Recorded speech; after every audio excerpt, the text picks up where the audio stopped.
The dub for Takahata's classic Only Yesterday sucks. And here's why.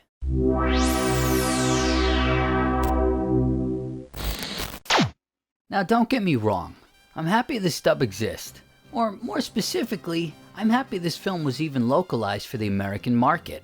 For 20 years, yes, 20 years, this film was impossible to see legally in the US, except for a single showing on Turner Classic Movies way back in 2006. Which, I didn't see. Did you? Disney, in their infinite child-focused mindset, decided this film was not one they wished to localize. Something about a young woman reminiscing about her childhood at a cross point in her life was either way too adult-oriented or didn't fit their assumptions about the wide-scope audience films like this had the ability to attract. It was the slap, right? No shoes?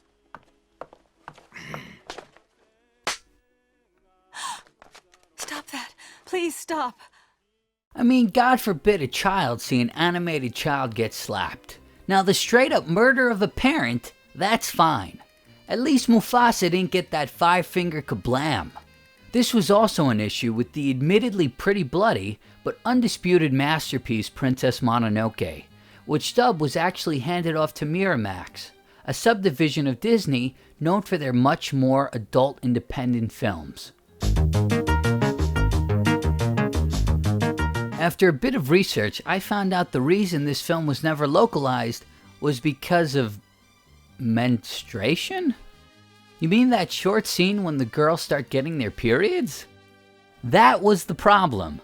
Just to reaffirm, Disney, who's killed off more characters than Freddy fucking Krueger, had a problem with showing off an aspect of growing up that nearly every girl will go through in their lives. Come on now, the slap theory made more damn sense than that. Now I did end up seeing Only Yesterday through investigative means, but let's just say the quality wasn't great, and the subtitles occasionally looked like puked up alphabet soup.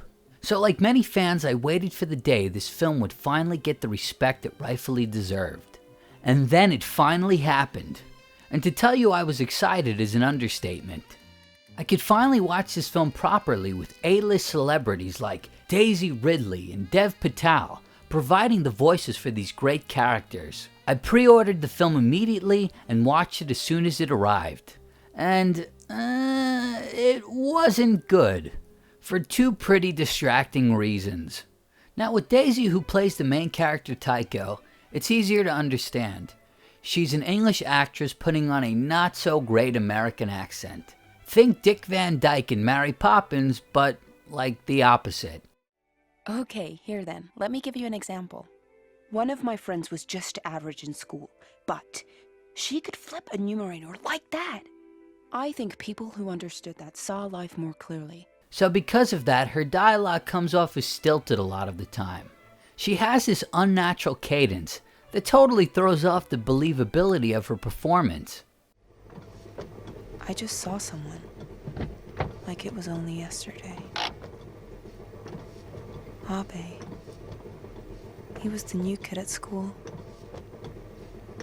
Looks the same. Especially when compared to young Tycho, who sounds naturally like a young city girl. She gives an exceptional voice performance, probably the best in the film. Me and a grown-up play? Not with those amateur kids. I'll be with real grown-ups. I'll be a star. Which makes it really hard to connect these two characters together. They just don't match up. When it comes to Dev Patel, who plays the love interest Toshio, it gets a little more confusing. Tell me if you notice anything. 'Cause there aren't very many kids in my class. That's great. But on the other hand, it's a bit of a problem here. You can't imagine how modern farming has forced families to the city for work. Yeah, he, unlike Daisy, kept his English accent for the film. Now, that's pretty strange voice direction. Everyone in this film speaks in an American accent, except for this one character. Everyone, including Toshio's family. Hello, Grandma. You're looking very well as always. You don't look so bad yourself. Not tired from your trip? Nah, I feel fine. Yeah, even within his own blood, the voice makes no sense.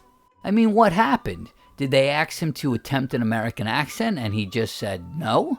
Like, tough shit, I'm Dev Patel, deal with it. His performance isn't even bad. It just makes no sense within the context of the film. City people see forests and woods and streams, and they're happy because they think what they're seeing is nature. Now, to add even more confusion to the already messy production, Taiko visits Toshio and his family on the countryside, wanting to get away from the city and reconnect to nature, experiencing a simpler life, one that sadly eluded her in childhood. Now, when she talks to her sister before she leaves for the countryside, she talks about her farm family and puts on some hokey southern accent. 'Cause of you, I got me a fine farm family now. And they've adopted me as one of their own. Oh, give me a break. Sure enough. Which I guess makes sense. Similar to the US, Japan has different dialects, so someone from Tokyo wouldn't sound like someone from the countryside. When we think of farmland in the US, we tend to think of the South, although there are farmlands everywhere across the US. But still, to put an end to the tangent, it would make sense when adapting for the dub that they would speak differently. Except no one speaks in a southern accent. They all speak perfect American English. Except of course for Toshio, who speaks like a good British lad. You can see where I'm coming from when I say this dub has issues. I mean, come on, the voice director had to know a lot of this wouldn't add up. Now, I understand in the world of anime dubbing, celebrity voices put asses in seats. Love it or hate it, marquee value tends to trump most everything else. I really don't even have a problem with this. Dubs of Ghibli films for the most part have been excellent, with amazing actors lending their voices to dynamic characters, giving us English-speaking fans another layer of intrigue, especially in repeat viewings. Don't get me wrong, both actors are very talented, obviously, but the direction given just didn't work. Also, one last question that maybe could have solved all these problems: if your two main actors are both English, why not just cast the entire film with English actors? It probably would have worked a lot better than what they ended up doing. Then again, when making this dub, Ghibli's localization teams collected the budget from both the American and English distribution companies. So maybe this was all intentional, with a mixture of English and American actors. I really don't know. Now, does any of this actually matter? No, I guess not. The dub is what it is, and the average viewer probably won't even care that not everything fits together exactly right. Plus, apparently this dub was a passion project from Ghibli Internal. I think it's still relevant, I think it's still beautiful, and it's kind of my baby. Well, thank you for never giving up. Thank you very much. It's commendable that the team fought diligently to give us something that the fans had wanted for years.